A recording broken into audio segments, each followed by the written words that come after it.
What's going on, everybody? We've been gone for a minute. Now we are back. Um, you know, summers have been known to do that to schedules. As you get older, it's a lot harder to line up times in the summer. But we've tried our best, and we're almost closing out Dunwich. It's not like we're behind schedule or anything. So, Yep. how's it going, fellas? Everyone, you guys, we've all completed it, right? Yeah, I think so. Yep. I think we're all done Yep. now. Yeah. Are you guys taking us another pass through while we wait for the next box? Probably not. I might play the last scenario again, but I probably won't do a full pass through. I think for me, it's mostly going to be trying to teach new people to get more players in the area drawn into it. Get that buzz generating. That's the hope, anyway. Yeah. So we're gonna get into our final thoughts on the whole cycle next time, but this time we're doing neutral cards. We're just gonna bust through these. There is not a whole lot, so Nope. this should be simple and sweet. So let's get into it. Cool. So the first one, it was out of the big box. There was only one neutral. It was the Kukri, which I think is like a curved knife or an angled knife kind of thing. So it's a 2-cost asset, and it's got the 1 fight icon. It says fight. You get +1 fight for this attack. If you succeed, you may spend 1 additional action to deal +1 damage for this attack. So pretty straightforward. It's a spending an action to deal an extra damage kind of thing. So saves you from having to fight again, I guess. It's almost like you kind of consider it almost as a free success if you hit the first time. So And how do you guys feel about that? I don't know. I just feel like they're way better items out there. Yeah, we've said numerous times how important that +1 damage is, and you're going to want to go for that +1 every time, so it kind of sucks that you're going to waste 2 actions fighting with the Kukri, hoping that you succeed just to do that +1 damage that most other weapons in your deck will just do innately. So that's why I don't particularly like this card. Yeah. How is it as a... Sorry, go ahead, James. Most of the time, if you go, if you were to, if Kukri is the first weapon you look, and you're like, oh, this is cool, and then compare it to any other weapon, and you're throwing Kukri out the effing door. This thing is this thing is horrible. I think it's not worth your time. I would rather use, if you're looking for a small little pop weapon, knife is way better than this. Yes. As an additional +1 damage, you have to spend an additional action. That's horrible. Mm-hmm. Yeah. I mean, it's pretty bad. Like if you're using this as your kind of backup last case scenario, like James says, I think your knife is still better. Right. Action efficiency, especially in Arkham, it can lead to the point where you may have to spend all your actions just to get wherever you need to fight. Yeah, and that's right. So then in that case, this is like useless. And you know what? Like, coin that term, man. AE, action efficiency, because my group was looking back over our whole learning curve, not including what the starter brought to the table, but just Dunwich in general, and everything boils down to how much can you do with 1 action. Right. Just like every other card game. Yeah. Right, but I find except Destiny, because you can only do 1 thing per action. It's true. But it's just so, like, there's cards that I like dismissed before, and I'm like, I can see some of their usefulness looking back across the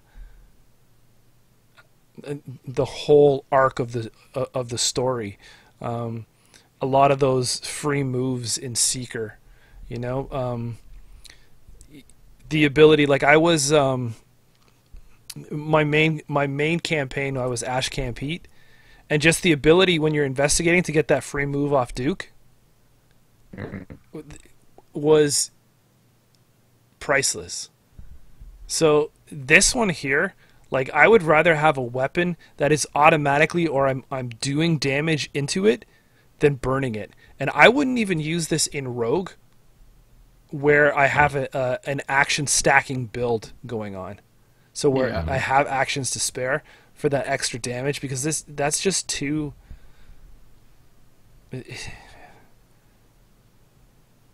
Yeah. Yeah, I don't think it wasn't good when it came out. And we had limited options available. Now that we have such a deeper card pool, it's still not good, you know? It's funny to me because Matt, in my playgroup, once the big box came out and we did our first scenario, he kept drawing Kukri and then cussing at the card like, oh man, freaking Kukri, man. Like, oh god, why am I drawing this? And he'd be like, I guess I'm going to install Kukri. And the whole time I was like, man, why is he hating on this card so much? I never actually read it. And this is probably the first time that I've actually read it, every sentence, and fully understood this card, because before I just didn't care, and now I realize why he hated it so much. And I think he got stuck with it for maybe 2 scenarios before he could fully get both of them out of his deck. But I totally understand now, because this is brutal. Yeah. Why did you stick him in there to begin with? I guess because it was a new card, right? It's a brand new card. Big box just dropped. Yeah. So he's excited to put it in, and then just cussed it every time. Literally every time he did. Well, kudos to him for actually giving it a try. But this thing's garbage. Garbage. You think is it terrible or is it bad? I think it's terrible. It's terrible. The neutral cards are like, we should change the rating system to just playable or just not playable. Like everything shifts up to. Because some of them are just so bad, man. Yeah, but we'll that's true. That's true. So yeah, you know, I like that idea, man. Like, because Kukri is just kind of unplayable. Yeah. There's not much unless you're trying to play on hard mode. Like you want to make it more difficult for yourself. Then Kukri's fantastic for that. Top tier. All right, let's move on. We got we move into the Miskatonic Museum, and the first one we got there was a smoking pipe. You got it? Yeah, sure. Smoking pipe was a 1-cost asset. You put 3 supplies on it when you play it, and it's giving us a lightning action to spend 1 supply, exhaust smoking pipe, and take 1 damage, and then heal 1 horror.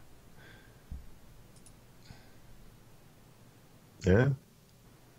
I mean, I think it's okay. There are characters that have way more health and not a lot of horror, so that might work out in their favor. This might be put in later on if your character all of a sudden is just taking a whole bunch of mental trauma, right? And that gap that difference between your max health and your max sanity is pretty big. This might become useful, right?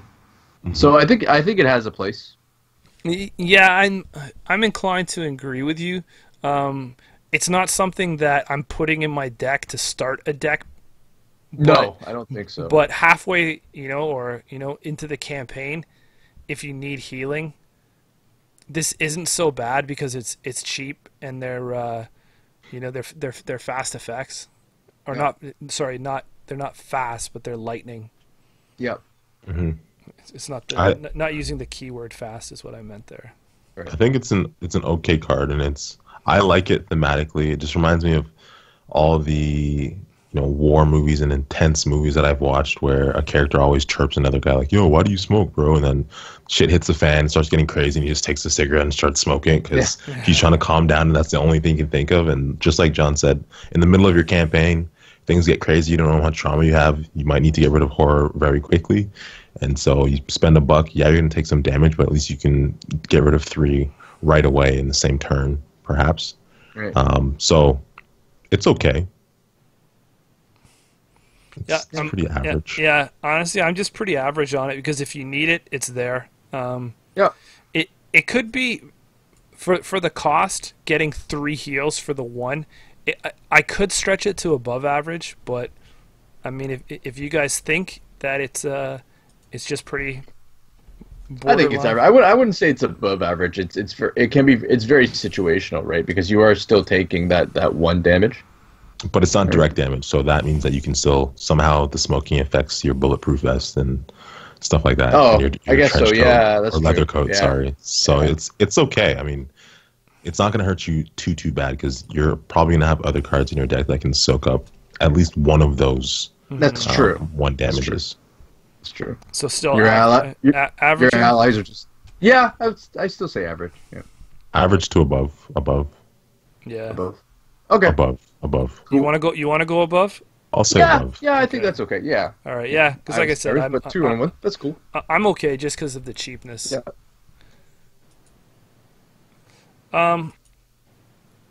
Shomar, you got the next one there? What are we on? Yep. So we've got the opposite of the smoking pipe. This is Painkillers.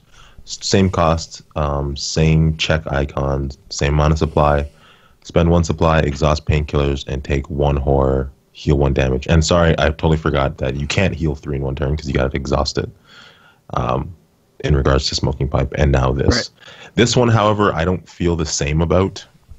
Smoking pipe, I like it because it gets rid of horror, and I found this cycle to be very heavy in making people go crazy.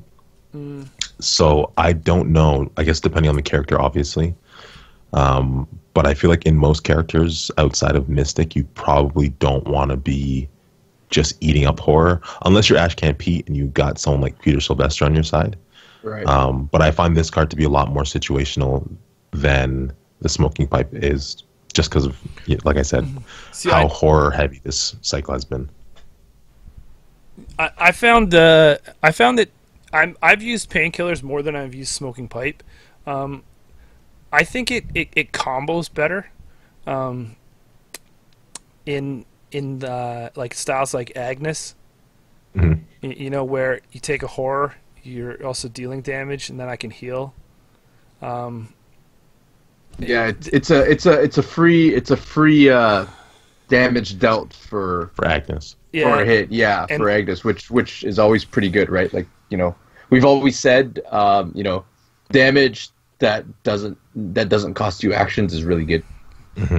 Right? And it just kind of works the same way that we talked about with the pipe. It's I use it in Seeker a lot, so I have higher sanity, so I can afford that. And where my damage is kind of like sits on that borderline that I know if I get ambushed and I take a couple shots, I'm going to be on the ropes for the rest of the scenario. So I'm still in the same boat that I feel this is very cheap, heals up, and it does what you need it to do. Yeah. You know, and like, you know, for a 1 cost, if you put this out, I don't think it's terrible. It's just to have it ready to go. No, and especially in you know, there's a couple decks that already work with Peter Sylvester, so you're taking that horror, and then you can heal it off him anyway, right? So Yeah, if you know, there's turns where you don't take any horror, and he's kind of okay, he can afford to take the horror, right? So there you go. That's just the time to use it. So to me, I think, like, if I was looking at it, I think Painkillers is because it combos better. It's a better. It edges out Smoking Pipe just a bit, but I still think it's an above average for the value you're getting. Yeah. Fair enough. Yep. So we're on to Essex County Express already. Yep. Soaring. Flying through. All right, John, you got that one?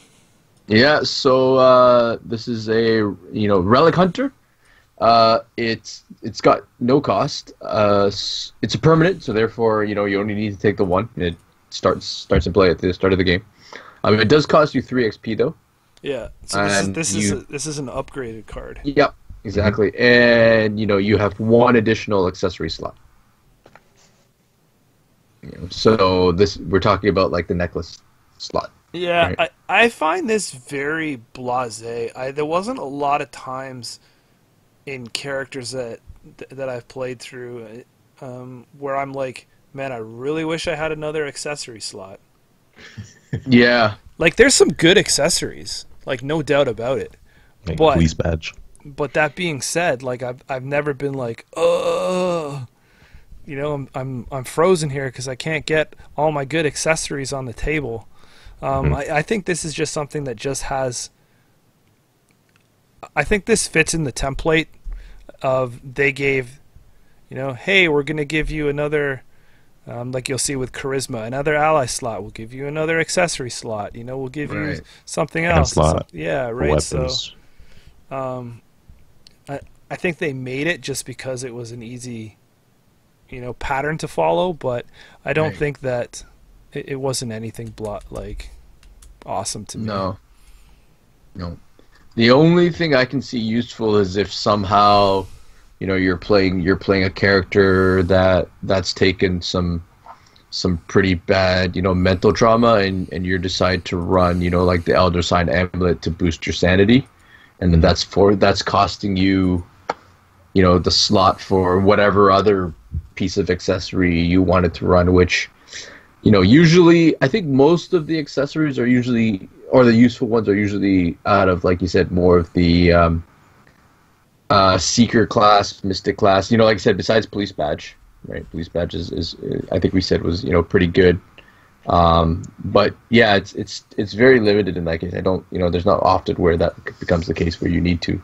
I think it's a card that is definitely going to be more useful down the road, but right now its main applications, I believe, are for investigators like Wendy and Zoe, because they have I was their just gonna say that stuff. yeah, Too. Yeah. their signature items or accessories, right? So Right. they have one in their deck that they know they're going to play every time they see it, and then, as you said, later in the scenario, you might need an Elder Sign amulet or whatever, Right. and that gives you the chance to have both those things on the table. So it's not terrible. It's useful for some investigators, just not really right now for all. Mm-hmm. So where do you think that puts something like this? Below average? I was going to say below average. Yeah. Yep. Below average. Oops. Yeah. Oops. Messing this up. All right. What do we got Charisma. next here? So Charisma is a permanent, which means it starts in play, and you get one additional ally slot. I like this one. You know what? I play Skids, right? So he's got lots of money, so he can afford the allies. Having two allies is pretty huge. The main one everybody kind of talks about is that one that gives you an extra action, right? But there are a lot of other allies that Skids can pull in. Beat cop. Stuff like that. So being able to gain the extra action plus still being able to play out an extra ally is pretty amazing.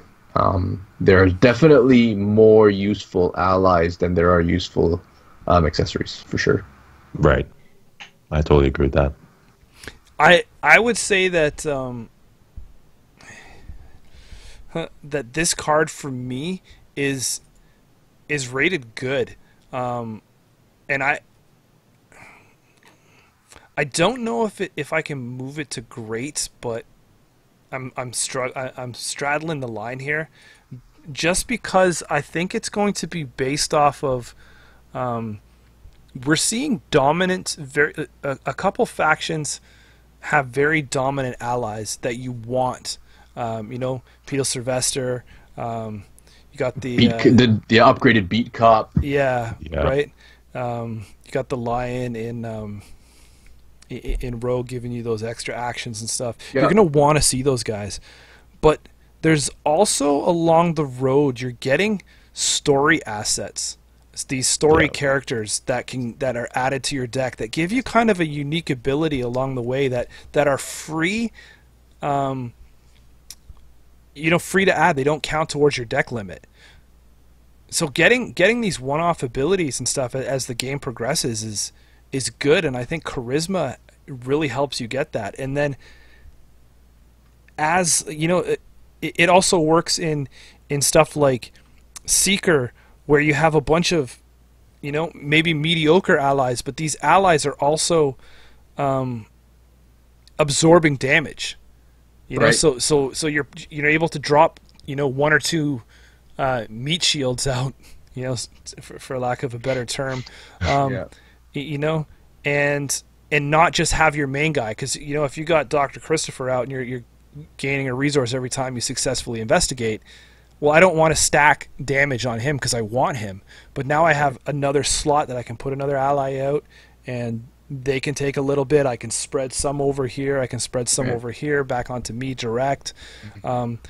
So this is very valuable and opens up a lot of options to you in deck building. So I think it's good, but I'm really not sure if it's great. I almost want to, but I can't justify it fully.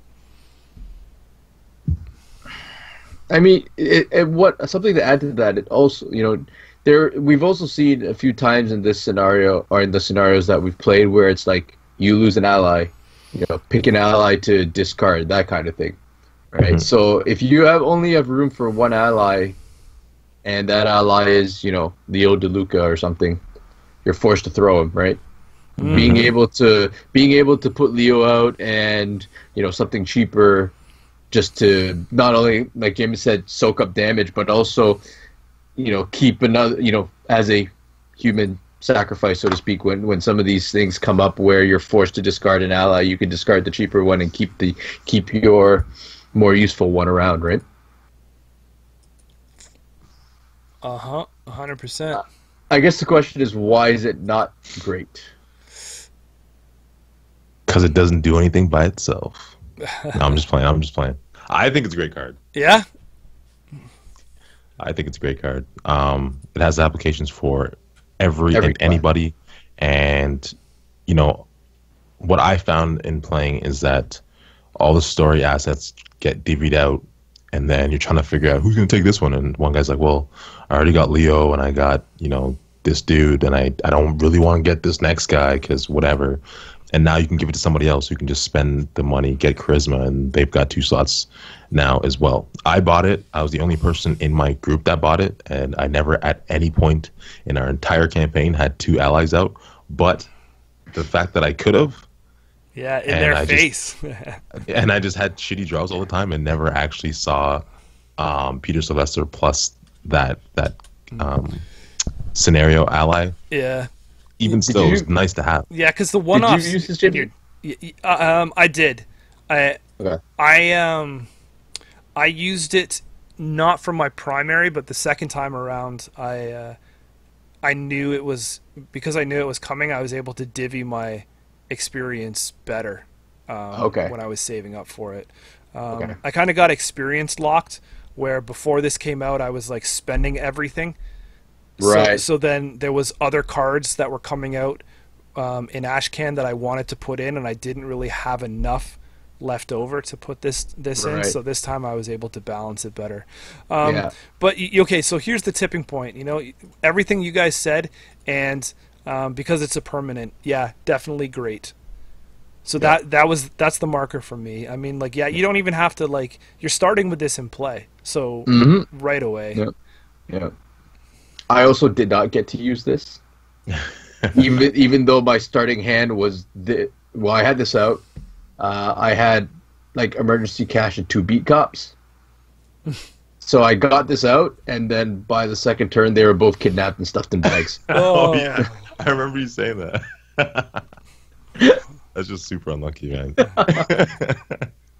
That's what they're there for anyway. So it's yeah, exactly. Yeah. So charisma is great, and it's only going to get better. Yes. Yeah. Next card. Yeah. What do we have next here? We got to move to Blood on the pack, Altar. right? Emergency cash. Yep, upgraded emergency cash. Ah, yeah. 2 extra experience for emergency cash. What are we getting extra here? You're getting the replacement draw. How do you guys feel about this? So I was playing Skids and emergency cash was good. I mean I barely emergency cash is always nice. Don't get me wrong. Like 3 money is always good, but I wasn't feeling like I really needed it. So for me, this was a no-go. Like for 2 XP, there was way better things to spend 2 XP on than this for the one extra card draw. You know, because you have an action to be able to draw a card. I feel like that card replacement is not the greatest use of 2 XP. Yeah, if you have 2 experience and you're looking at something else or an upgraded emergency cash, I feel like you're probably always going to take something else. Yeah. Just because all you're getting is an extra card. I know the card draw is really cool, but this is just not going to win in a head-to-head battle for me most of the time for how I spend my XP. Mm-hmm. But that being said, if you are swimming in experience, I mean, you might as well upgrade. So I don't think it's a bad card. I don't think it's an amazing card. I would just have to say that this is just average, right? Like 3 resources and a card for 0. Yeah. It's good. Yeah. But I mean, I wonder if this gets better down the line as our card pool gets bigger in terms of we know what's coming, so we can plan our, like Jameson was playing, you can plan your XP spending a little bit better, right? Like, you know, okay, I've got, you know, a certain number of XP. You know, there's a whole bunch of cards out, but the next pack is coming out. There might be something interesting. I can probably spend some of it now, right? Because we already know we can kind of balance things out in terms of we already know most of the cards out there. Whereas we've been playing this right at the beginning, where you know the card pool is so small and everything is a new pack. So we've been buying upgrades as they come out until you get to the point where you're like, wait a minute, I don't have XP to spend. Right, so if you're starting from scratch as a new scenario and you have a larger card pool, you're already planned out your purchase and say, okay, my first 5 XP is, you know, this, and then my next 4 will be kind of this one, right? And then the only, you know, the amount of new cards you get is a smaller percentage compared to what's already out there. Yeah, I really have nothing much else to say about it. I mean, if you're a fan of emergency cash, you probably like this a little more, but I don't think there's a real diehard reason to, like, when you have the experience, to just burn it on this. So Yep. I'd have to say this is just an average card for me. Yeah. Knowing my luck, I draw it where the card I draw is like lose all your money or something. Yeah, draw weakness. Shomar, did you have anything on the upgrade? Nah, it's meh. I don't care about emergency cash. I've been playing broke style Ashcan for so long. I forgot emergency cash was even a thing. And yeah, the +1 draws, whatever. I mean, yeah, it's fantastic to get money and draw, but you don't absolutely need it, and I don't want to spend 2 XP to do that. So I'd rather just take the $3. So for me, it's average, below average. I would say below average. Oh yeah, you gonna drop it below? Yeah. Fair. Okay. John said it. I'll take it. All right, and I'm outvoted. I think it's better than Relic Hunter though, so I'll stick it above. Okay. Going into Undimensioned, Unseen, looking at the neutrals that was released there, we have. I don't think there was any. We have nothing. So where Doom awaits. Yeah. By default. All right, Find Clothes. This is a non-experience card.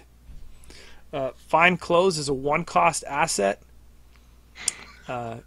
giving you only 1 agility skill.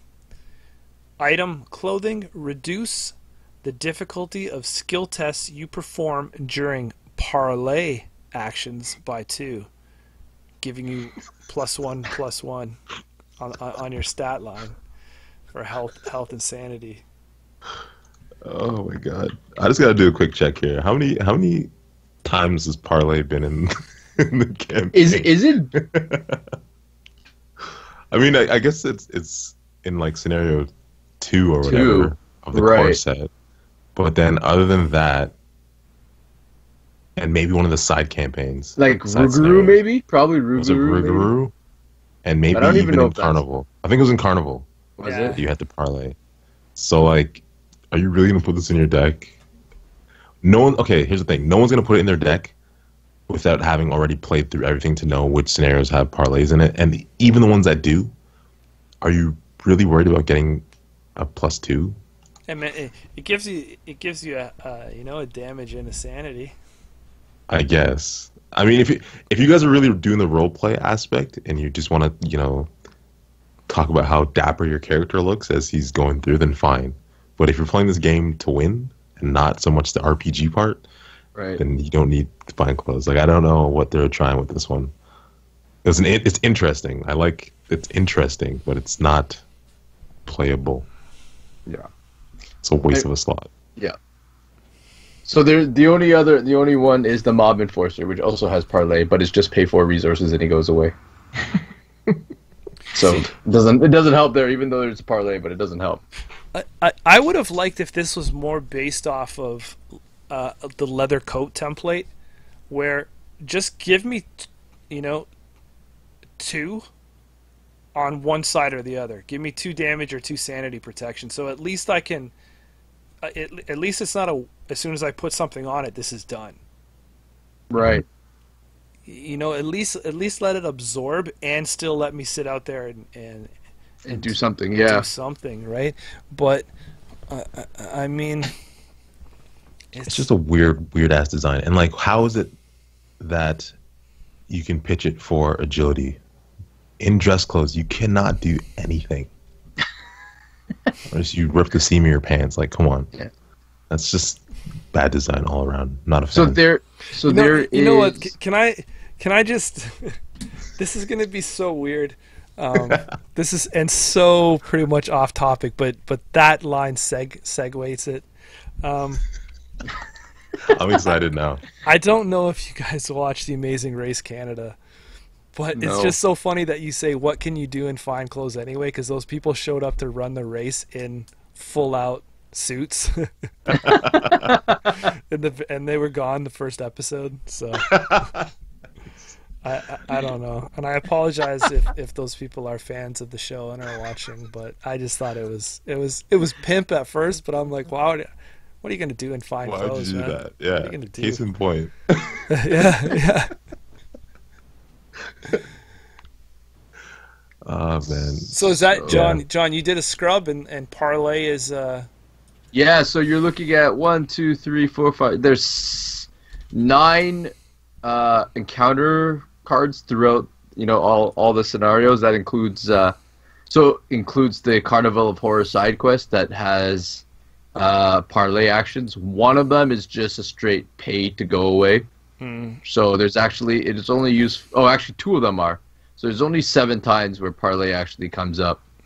The main ones are the Innocent Revelers, that's out of Carnival. So all the Innocent Revelers require a knowledge to convince them to follow you. So, you look a little dapper, a little smart, and they're more likely to follow you. Right? And then there's the parlay to take control of Lita Chandler in the first scenario, right? Right, which I mean, it's the first scenario, so well, it doesn't cost you an XP, so you could buy this and have it in there if you wanted to. Actually, the more we discuss this, I'm starting to think more that this is a card that was meant for solo play. Didn't you have to parlay with the guard? Which guard? Oh. At the Miskatonic Museum? Yeah, there's the head janitor that you had to... Or the janitor, yeah. It's a test of 3. Yeah. I mean, it seems like, maybe parlay will will be seen more often. You know, it's you know, Arkham is always, you know, the theme in Arkham has always been meet with people, talk to people, get allies, you know, gain information. So maybe we'll see parlay used more down the line. You know, like, you know, -2, right? Or you prefer, yeah, so -2. Like, you know, if you had this as, hey, an item for 1/1 gives you a, you know, -2 to your encounters, you're like, oh man, -2 is amazing, right?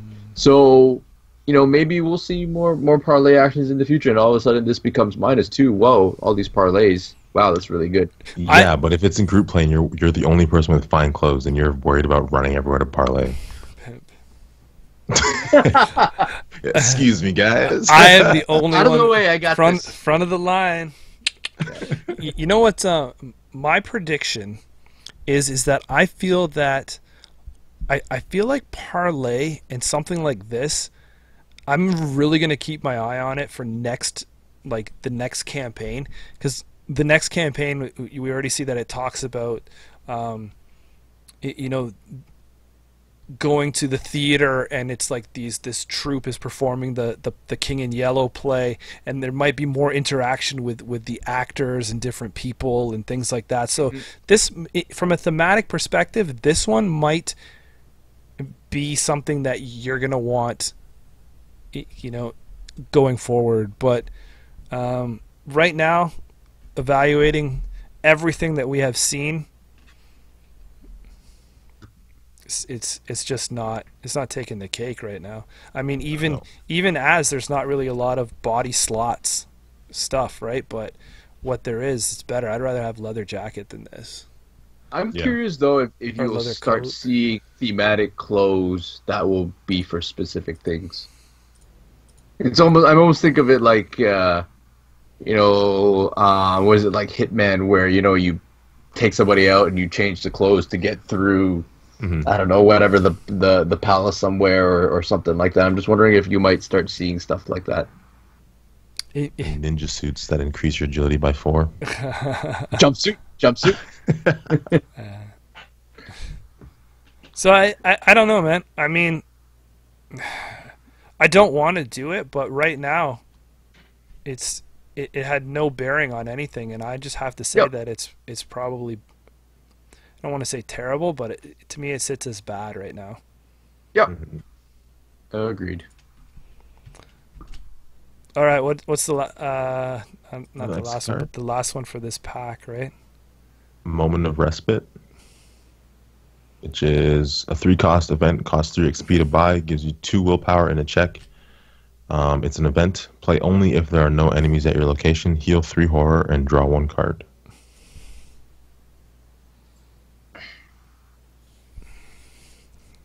Thoughts? I like it. You know, it's better than the emergency cash. It is pricey though in terms of just paying for it and the XP. I think this works better in a group game right now. There's enough ways to heal horror that I'm not sure I would completely spend the 3 XP on this. However, I think we're all playing in groups of 4, right? 3. 3? Okay. Yeah, I have 3 as well. 3, okay. And even then, so that's still pretty decent. But I think if you were playing, you know, like solo or 2 players, this is definitely something you may consider, just because you may not be able to either find those items or find the resources or even have them to heal horror like that. So this is definitely better in smaller play groups. I'm going to throw a twist out here, and I'm going to say that I think that this is a good card. This is one of the only cards that really give you, where we talk off the top about maximizing your actions, about what I can do on one action playing this event, right? So it's not, you know, uncommon at all to have no enemies at your location. So you shouldn't really have a huge problem playing this. You know, 70 60 to 70% of the time. Heal 3 horror and draw 1 card. Now, you look at some of the other stuff people are using, like, Painkillers, it can heal 1. Smoking Pipe is the other one that heals 1. Both of those exhaust, so you're only doing that once a turn, like doing a heal. First Aid is spend an action, spend this, and it will heal 1 damage or horror. There's other cards in Mystic that heal a horror and do different things to you, but everything is kind of like heal 1 at a time. First Aid will heal 2 damage, but still, like, this is still doing 3. Heal 3 and a card. That's compression value. That goes back to your action efficiency stuff right there. And right. I think it's. I just think that that's really good. I mean, and on top of that, this cycle is a bitch on will, and this is even just gives you 2 will and a skill test. Right. That's what I was gonna say. Yep. I agree with all those points. Like I said, I think the only thing is the cost and the XP cost for it. That's the only part that kind of puts it down. I don't know if, like I said, if you have a team, I don't know if that's worth it, especially the XP cost. That's the only part that kind of makes me iffy about this. Yeah, that's what's not making it great for me. Right. Okay. That's what, are we kind of looking at 3 XP as the ooh, I don't know about it cost. Like if for people who play Netrunner, 2 influence seems like the point where you're like, yeah, I could throw that into my deck. When you're looking at 3, you're kind of like, ooh, I don't know, I have to consider that. So I'm just wondering if 3 XP in terms of upgrades is where we're kind of like, I don't know. Like if this was 2 XP, I'd be like, yeah, put it in my deck, take 2, no qualms about it. But 3, for some odd reason, I don't know if it's just a psychological barrier where you're like, ooh, I don't know. 3 is because most of it is 5. The max is 5 XP that we've seen. So 3 is like more than half. Ooh, I don't know. I think it comes down to the point that it's probably going to be later in the cycle where you're probably going to know if you need this or not. Right. Right. Like, so you should have some XP hanging around. And then that's when you're like, you know what? I need this. So it's there for you. And nothing is going to give you better bang for your buck. I'll pay 3 to heal 3 and draw a card on 1 action any day. Right. All right. Yep. You said, so are we putting this under good then? I think it's good. I agree. I'm okay with that. Let's do it. All right. Alrighty. Last one. From Lost in Time and Space. This one, all right. This one, I have no clue. So, the Red Gloved Man. It's a 2-cost asset that costs 5 XP. It's got, for its symbols, it's got 1 wild, and it's fast. It says, after the Red Gloved Man enters play, choose 2 of your skills. While the Red Gloved Man is in play, raise the base values each of those skills to 6. So it's 2/6, not plus 6. Right. And then at the end of the Mythos phase, discard the Red Gloved Man. So it's pretty much a, 1 turn of... Most likely you're looking at, +2 probably, right? Most skills are roughly maybe 3 or 4, so you're looking at +2, +3. Unless you're one of those ones that have... Well, nobody has a skill of 1, I think. They're all pretty much 2. So yeah, so you're looking at max, like, roughly +4. The cost is not terrible. 2 costs for that boost is fine. Cost is phenomenal. XP cost is Not so much. What's the opposite of phenomenal? Right? It's atrocious. I thought you were gonna list all the good stuff first. Hey, that cost, that two cost, awesome. Yeah. Hey, that protection, 4 damage, 4 sanity. This guy's beefy. Yeah. That's ridiculous. Yeah. You know, the fast doesn't cost anything. Like, let's just throw this down there. He pops out of nowhere. Yeah. Right. Fast. You know, Great. shanks the guy or whatever. Right.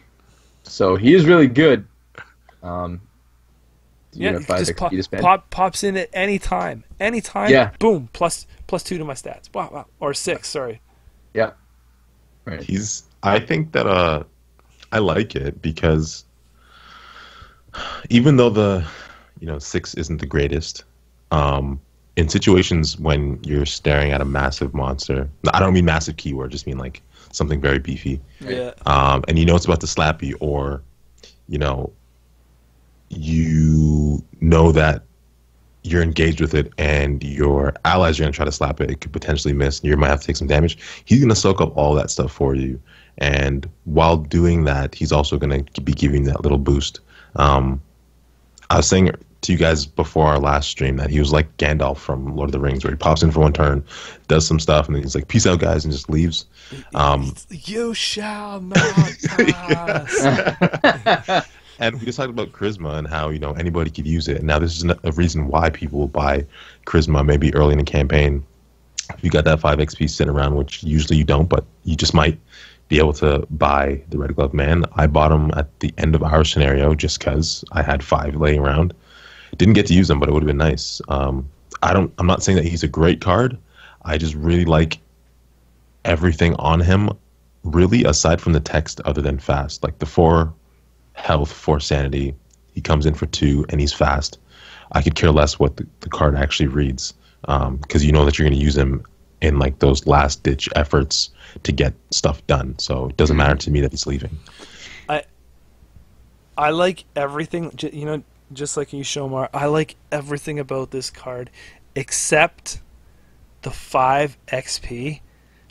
Because I really feel like a card like this, I want to see it like as soon as possible, so it gives me those options, and I kind of want to have 2 in my deck. Oh man! Oh man! I don't think I can spend 5 XP on a one of card that maybe I see it, maybe I don't. Like I've had cards in my deck and not seen them for like 3 scenarios. Mm-hmm.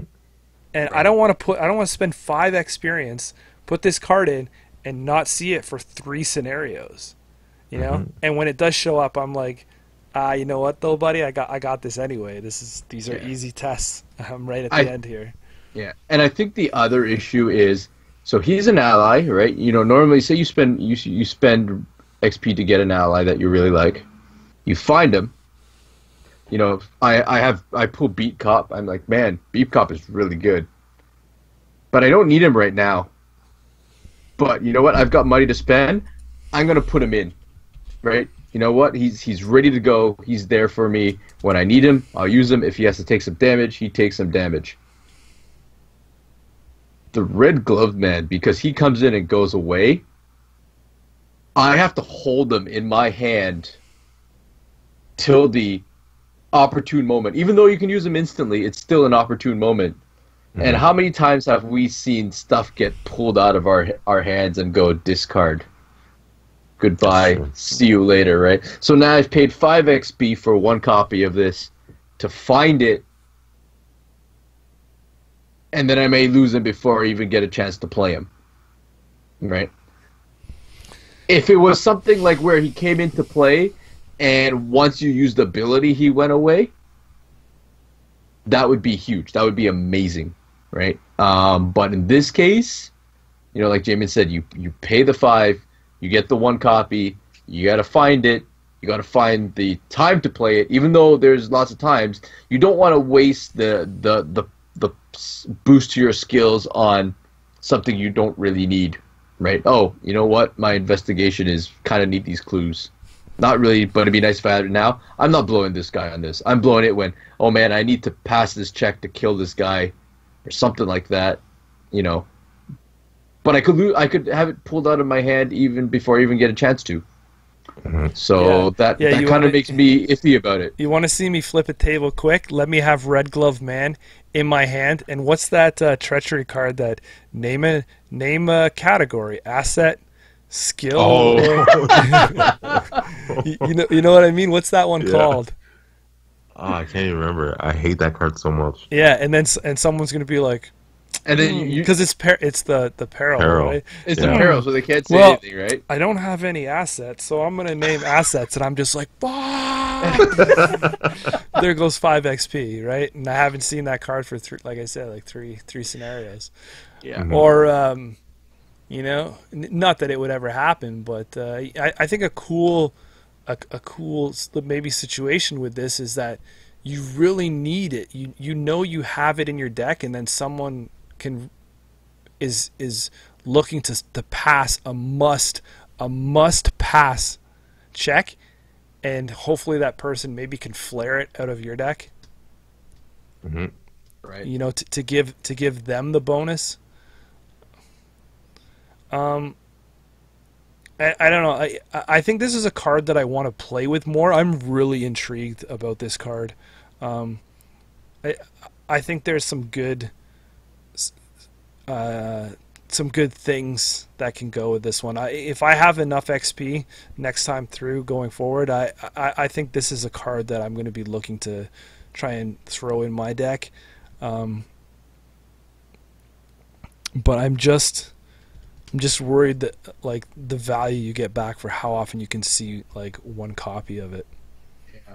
I mean, I guess, you know, you could, if you've got two people who are survivors, you know, you can both run, you know, a chance encounter and just kind of like shuffle this guy back between two decks, right? You know, it's like choose an ally. So chance encounter is the cost 1. It says choose an ally asset in a player's discard pile. Put that asset into play under your control. At the end of the round, if that asset is still in play, discard it. So it's the same thing as kind of what he's doing, right? So he comes into play, you know, you get your ability, and then he goes back into that person's discard pile, and you can always chance encounter it back again. So that's a play, you know, you're getting, you know, 3 uses out of it as opposed to just the 1. Right, and it's not costing you that much. It's 1 each. Yeah. So it's about the same cost as what you pay for him. It's just get to use it more often. And I think that's the whole point, right? I think we're kind of upset that the fact you're pretty much only using it once. Yeah, you're gonna have to get some wacky combos, right? Like you're gonna have to pocket watch this around, and hopefully. Oh man, that in pocket watch, you have like your team has X to throw away, raining in that case. I know. Yeah, but I think it's a good card. I would still put it under good though. Shomar? I say good. Yeah. He was never there. That's it, man. Yeah. Well, I mean, that's the quick and dirty. You know, nice little hour-long discussion on neutrals. yeah. Enjoyed them. Didn't really gravitate too much towards neutrals for me in this scenario or campaign. Most of my stuff started off with neutrals maybe at the beginning. You know, like Shomar, I was playing Ashcan, throwing some skills, those standard skill check ones in there. But after that, not much in the neutral category swayed me. No, I think the only thing I pulled maybe like 1 copy of Smoking Pipe just as a backup. Right. And then I think I had the Charisma, which you only need 1 of anyways, and then I think that was all I took. So Same. Charisma was, I think, my only neutral. Neutral, yeah. Yeah. It's the only one that really stood out. Yeah. That being said, no need to really drag this on, guys. Closing thoughts from either of you two? No. You know, I think it's pretty interesting. I think maybe we might see more neutrals used as some of the new characters come out, and maybe if they're a little more restricted in their decks in terms of what you could pick from classes, you might have to start going into the neutral stuff to fill in your decks. I'd like to see that. Shomar? Same as John, man. I just hope that they kind of force our hand and make us have to dive into the neutral pool a little bit more. That'd be cool. Keep it spicy. Yep. Same. So our next episode, guys, for those of you following along, we're going to do our open discussion on the whole Dunwich from the scenario perspective, what we liked, what we didn't like, and kind of do our recap. Thanks a bunch for joining us tonight, and we'll catch you on that next one. Later. Nights all.